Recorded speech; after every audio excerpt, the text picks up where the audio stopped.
Everything Chris. Everything Chris. Everything Chris. Everything Chris.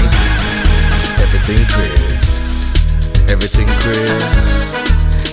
Chris. Everything Chris.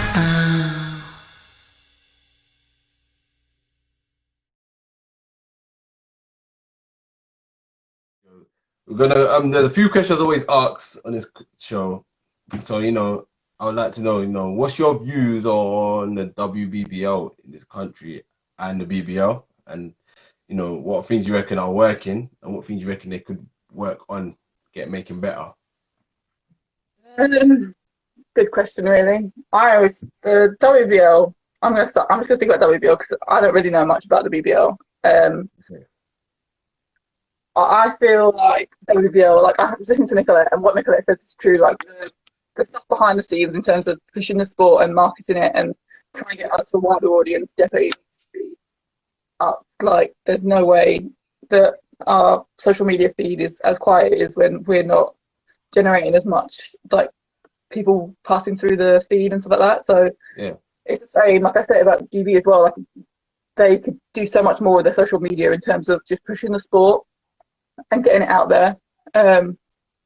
I mean, it is definitely moving in the right direction, and especially if you look at teams that so if you look at Newcastle, if you look at Riders, if you look at who are like Essex to an extent, yeah, who've joined kind of teams sides with the men's side, like that's probably the way that it should go in terms of the fact that you get a fan base. that's true. So you go to Newcastle. Like, this is the first year that the women's team in Newcastle used to be Northumbria, and they weren't really associated with the men's team, but now they're like associated with the men's team. And you go to the Newcastle arena for a game, and they've got like a decent amount of fans, and you're like, this is your first year, and you've got a decent amount. But that comes from the core group of having a fan base from the men's team.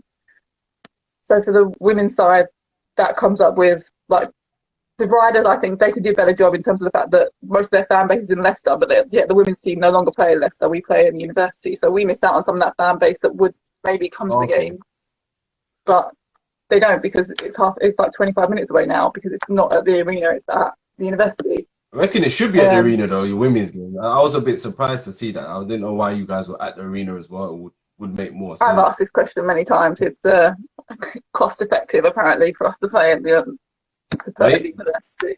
So playing in the same arena, I don't know what to say to that. Like that makes no sense. I just thought you'd be in the same arena and it make more sense and more efficient for everyone to go to the same arena to watch you play. It would, and there are reasons behind it. Whether I agree with them is a different story, but I don't run the business side of it, so I don't really understand it. But that's the reasons I've been told. But it would be nice. Personally, it would be nice to play in an arena and to try and make the sport better. Like Leicester, the Morningside Arena is a decent venue, so for us to play there like week in week out for our home game, it'd be great. Like it set a standard for a league. Because like if I'll take Barking for example, because my dad's the head coach there. Like them playing at the Covent Box compared to them playing at Barking Abbey, because they flip flop between the two depending if the men's have a game at Covent Box. Like it's a whole different world. Like they've gone from playing in like a huge, like I don't know, whether it's 7,000, 8,000 seat arena, to playing in one week. People have to stand like vertically above the court. Like it may as well be like another 14 game because that's where they play. So, but yeah, it's all about just trying to get a fan base for all the clubs and move it on. And I think the best way to do that is because obviously, as bad as it is, men's basketball is more popular. So you have a fan base in there, then think it will translate over a little bit to the women's game. Hopefully, definitely. But I do think, like I've said as well, marketing is I think the marketing, both of them, is not as effective as it should be. There's so much to it. If you saw Nicolette's one, she said a great point. I think, they need to make the fans feel special for one, and also make the players feel special, because that's what the fans come to see, is the players. Make the which was an influence why I did this show, because it's like I want people to act like who the players are. So I've said before, like for example, why a lot of people were upset with when RIP when Kobe passed away this year. A lot of people who didn't even know who Kobe was personally were upset because it felt like you knew who he was, and I think that's what we need to do more here. Everyone, there's people who cried over it. You know what I mean? shedded tears because they felt like they knew that person. So I think that's what they could do a lot more here of. So that's one of my inputs. The marketing needs to be more effective.